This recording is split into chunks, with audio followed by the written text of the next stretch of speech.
Welcome to One Tired Teacher, episode 247, Books plus Makerspace equals magic. So today I'm going to do something a little bit different.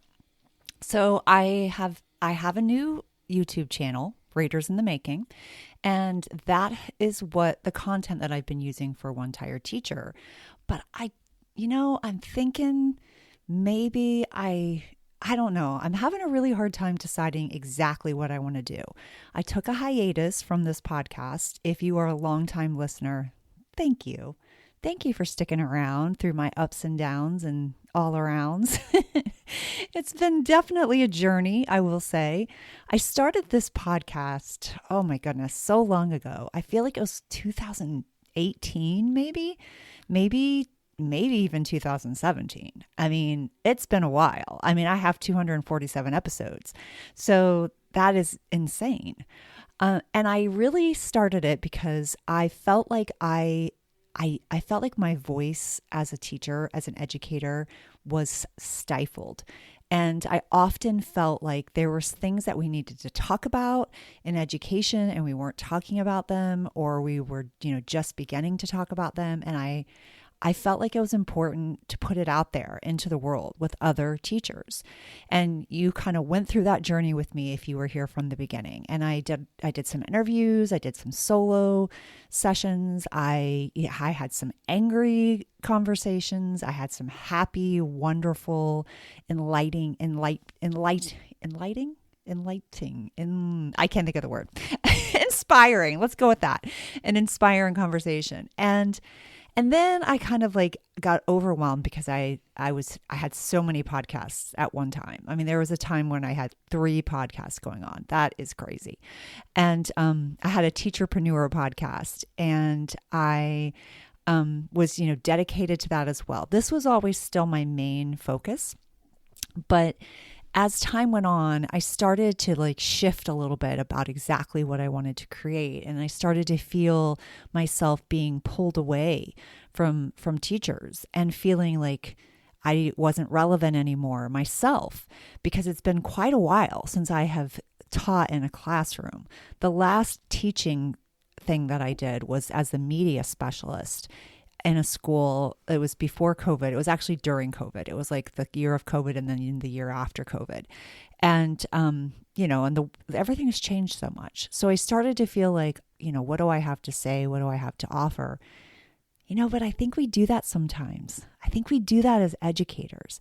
I think we doubt ourselves. And I kind of feel like the system is set up to make us doubt ourselves.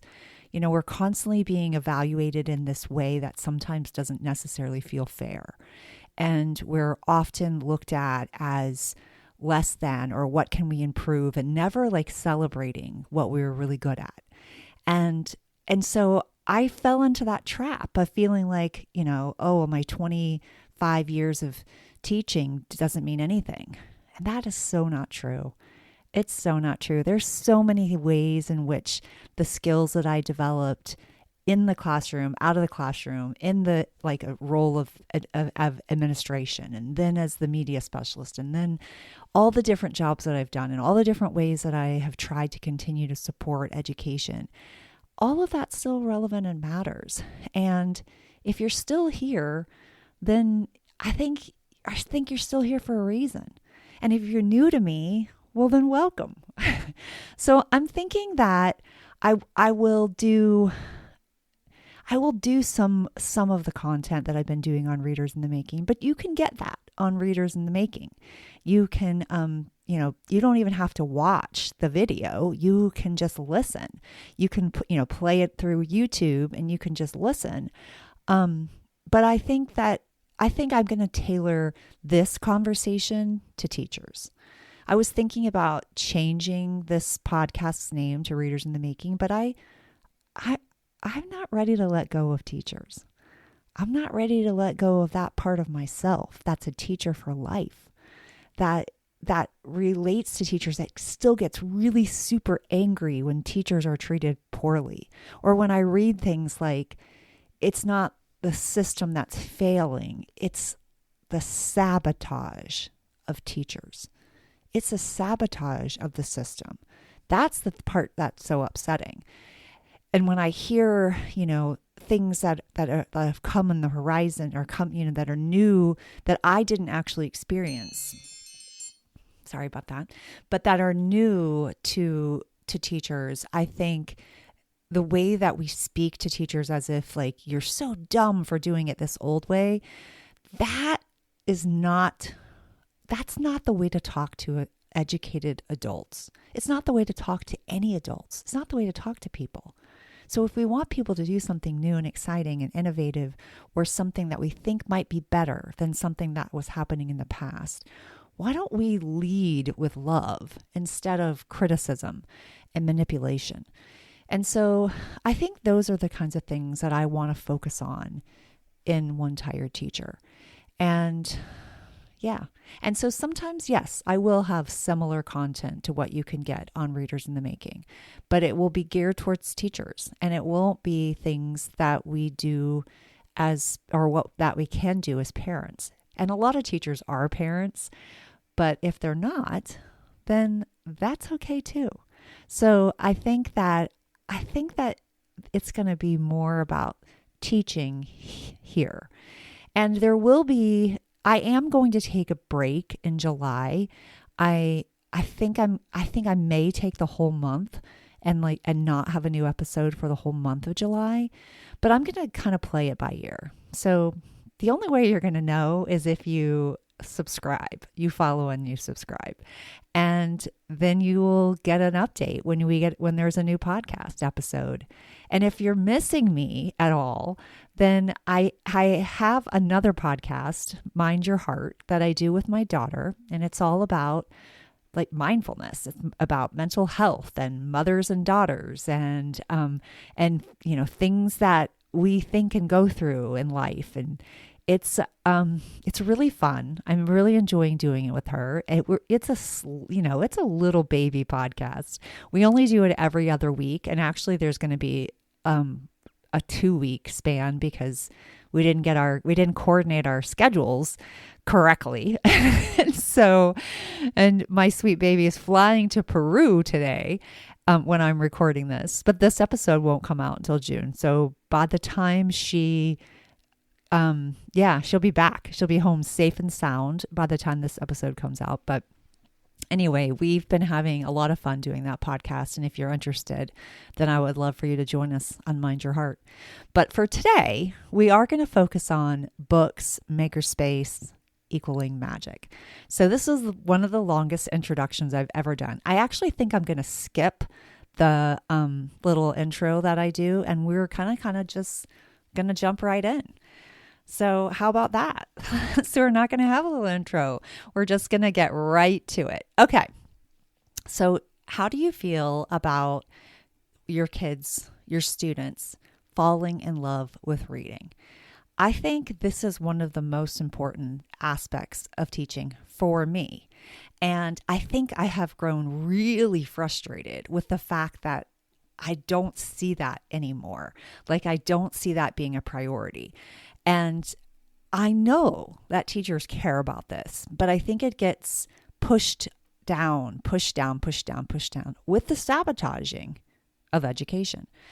Like I witnessed all of these posts about people putting their classroom libraries away when all of a sudden the stupidity of having to tell every book in your library and write it down and have parents know every book in your library. That is the most, it's like telling someone they have to record every time they cut their toenails and they have to account for every one of their toenails. Like it just is insane.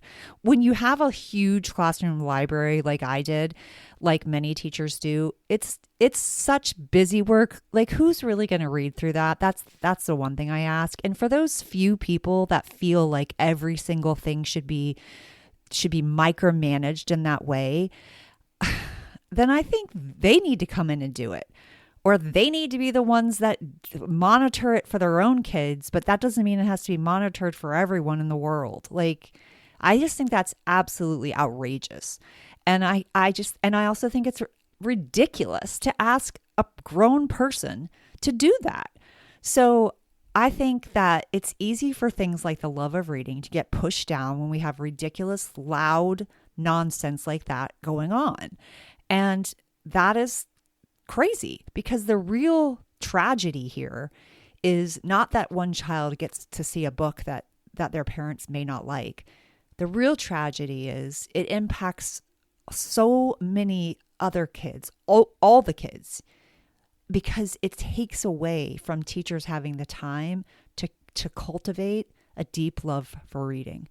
And sadly, like I really thought, okay, if teachers can't do it, parents can do it. Parents can do it.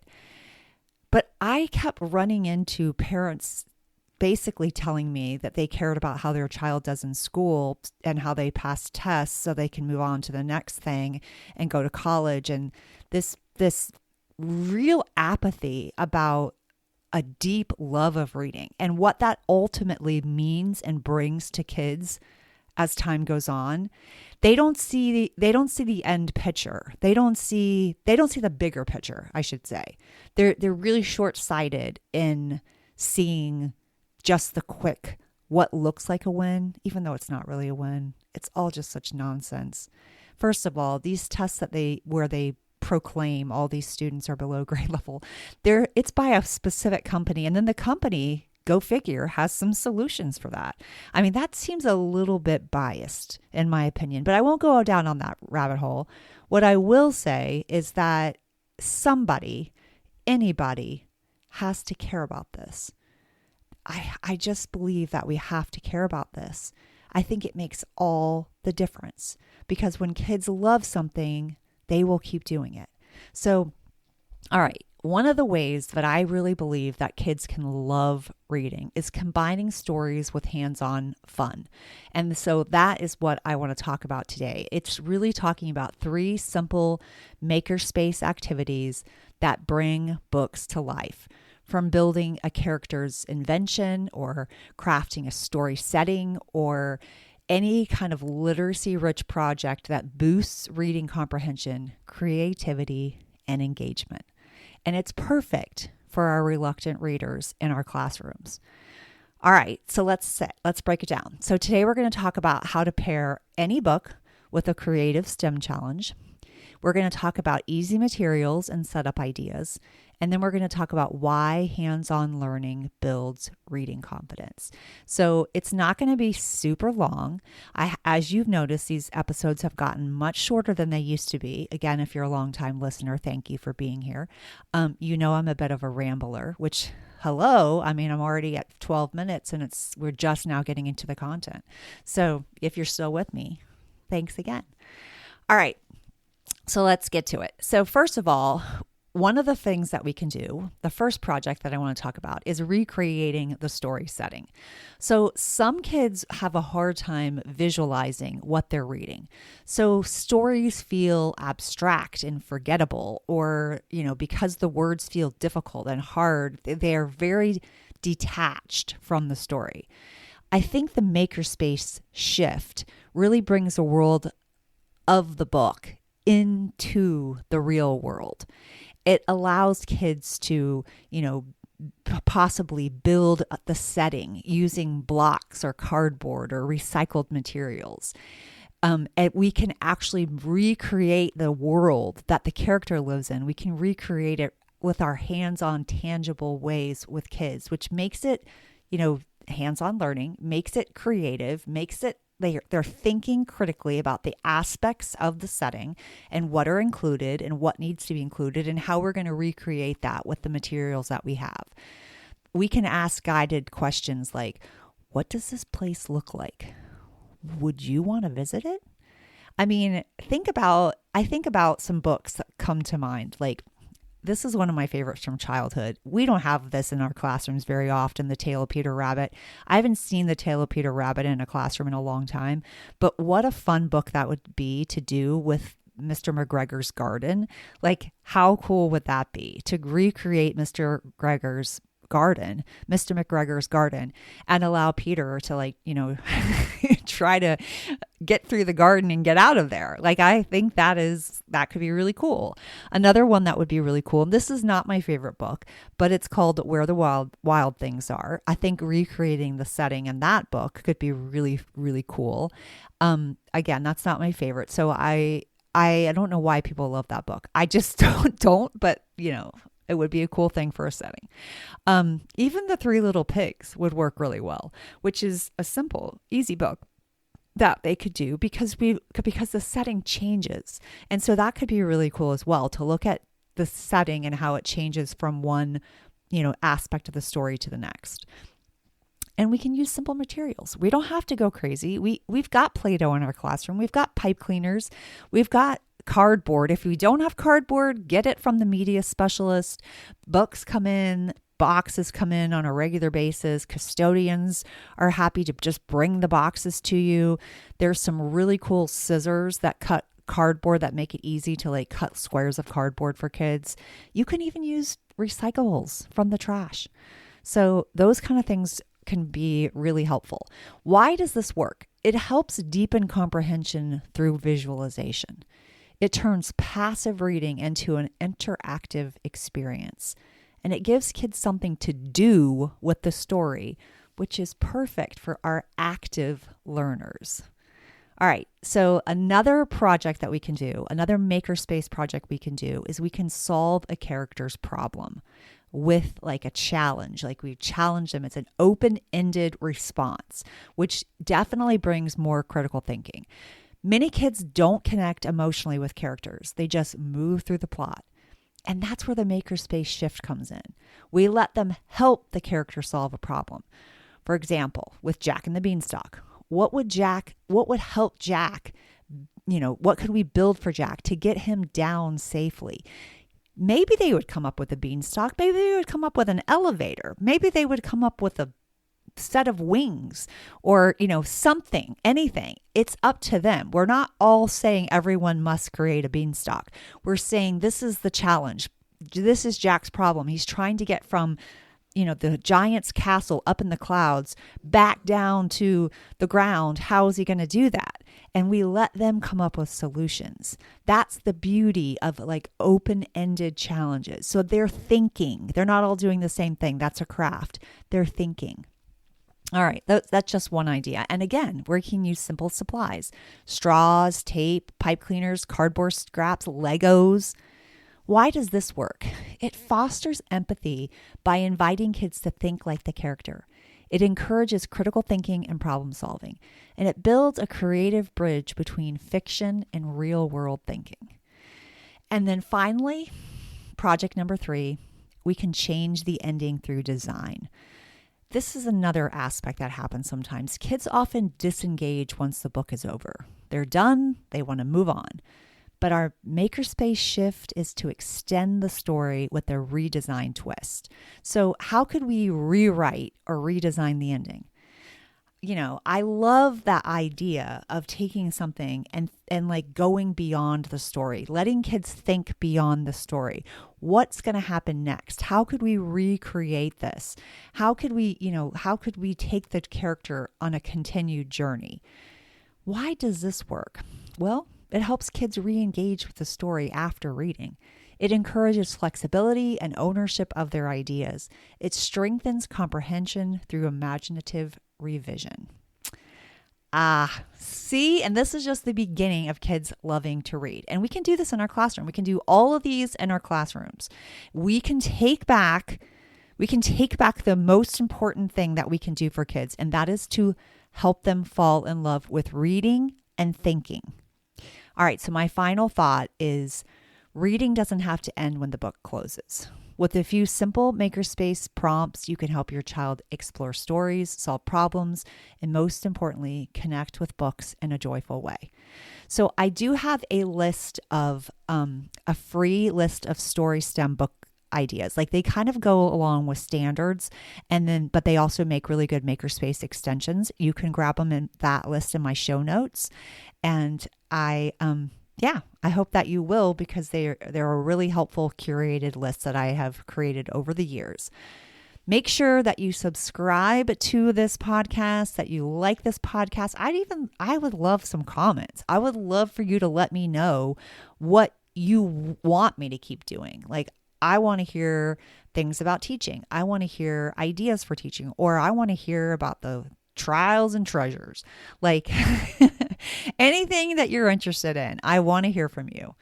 All right, my friend. Thank you for sticking around. And until next time, sweet dreams and sleep tight.